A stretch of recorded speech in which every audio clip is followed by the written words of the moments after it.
What's up YouTube, it's eNtaK here with our first episode of Shoutout Sunday.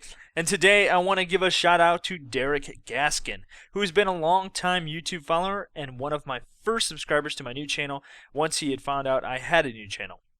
Derek plays Dead Frontier, and I am quite sure that he has watched most of my videos as he has commented on a lot of them. He also was one of the people who talked me into getting back into Dead Frontier, and I consider him and others asking me about it when I decided to start making videos again for Dead Frontier. So thanks Derek for watching my videos, subscribing, commenting, and being a part of my community on a regular basis. Also today we have a mailbox question I wanted to talk about. Drasdefy, I don't know how to say your name. It's kind of hard to say. Drasdefy, man. Messaged me with some concerns and issues, basically saying that he has gotten mixed messages about building a computer and finding the right parts, where to find the right parts, etc. First off, building your own computer is going to be your best bet because you're going to get the best value for your money. You're going to know where all the parts came from. You're going to get the greatest deals, and you're going to be able to watch and make sure that deals go up or down, and just basically get the best that you can for the money that you want to spend on your PC. So basically he said that even though many people have given their own opinions to him, he hasn't really gotten anything really useful from them, and he's only been confused by stuff that he doesn't really know that much about. I don't know, maybe he knows, some stuff, but hopefully after this and hopefully after what I sent him, he'll be able to have confidence and know, what he needs to know about building a computer. So he asked if I could help him out by putting together a $950 budget computer that would be good for gaming, and I'm definitely more than willing to help him and help anybody else out that wants advice on building a computer.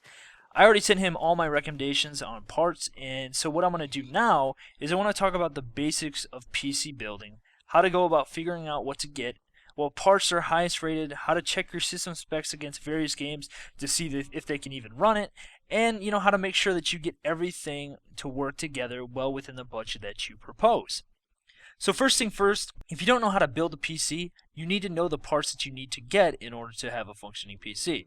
So the easiest thing to do is just Google PC parts checklist. You can search the links, and there are various ones all offering the same amount of information and all the same information for the most part. The core components you need to make a PC run are as follows: a CPU, a motherboard, a case, a power supply, RAM, a hard drive, an optical drive, a GPU aka video card, and an operating system. Do not forget the operating system. A lot of your money is going to be eaten up by the operating system, but there's nothing you can do. I do not condone pirating. Okay, I'll repeat that. I do not condone pirating. Just let it be known that operating systems do cost a hefty amount of money. Now that you know that, what's next? The next step is to figure out what your budget is, and then after you know what your limit is, say for this purpose $1,000, how do you price parts and know what to get? Well, here's where it gets a little tricky and where you will definitely need to do a lot of research to make sure you get the right parts. What I always do is I hop on over to newegg.com and I pick the product I want to look at, and then I sort by the highest rating. If you don't know what something means when you look at a product, just Google it. Learn some more stuff even after just the basic stuff. Learn about what the cores on a graphics card do, how things run, how certain heat pipes work, different things like that. Just learn it all. Get advanced, get knowledgeable, and then you can help other people out building a computer as well. So after you go to newegg.com and you look at the parts that you want, and then you search for the highest rating, usually what I like to do is I like to start with the CPU because that is going to be your central component that you're probably going to need to run everything, and be able to start from there, dictate how much power you're going to have to your computer, how fast you're going to be able to get frames per second. Certain games require higher CPUs and graphics cards. So there's a lot that goes into it. Start with that. It's going to help you out big time. Generally speaking, when it comes to processing power, you probably want to start with the Intel i5 2500K at minimum. And any more these days, because for gaming, to get good FPS, you're going to need to have that, or one of the FX 8000 series processors. Either way, you're looking at around 160 to 200 bucks for your processor, and that's going to leave you with around $840 to $800. But also keep in mind that you'll need a monitor, a keyboard, and a mouse. And if you don't already have them, the monitor alone can run you $100 or more. But for this sake, well, let's say $100. And the mouse and keyboard could be anywhere from $50 to $100 or more. But for this purpose, let's just say $60. That's kind of bare bones, but that's what we're going to do. So now you're down to around $680 to $640. The next thing I generally do is I look at graphics cards, as more than likely this will be your biggest ticket item.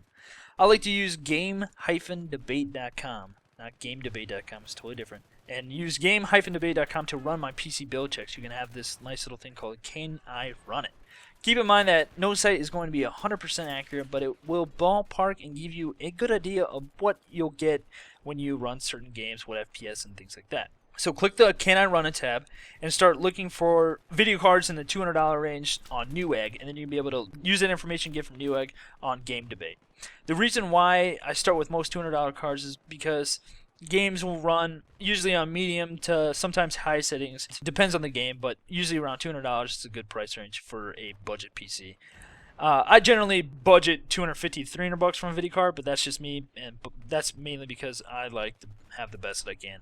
So after you've searched on Newegg or Amazon or another reputable site for the graphics cards in that price range, find the best rated ones and go through those on Game Debate and see what the performance increase or decrease will be for each one. And then you can even get in more advanced and like edit your rig and look at the FPS per specific games, because every game is going to be different most of the time. So let's say that you find out that your graphics card is going to run you around $250. Now you're down to $430, $390. Your operating system will be around $90 most of the time, so let's take you down to around $340 to $300.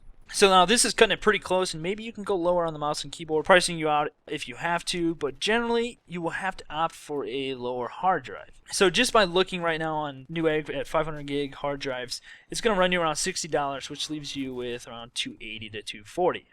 Cases are pretty easy to deal with because you can get away with a $50 case from Roseville or eNtaK, and that's going to leave you with around $230 to $190.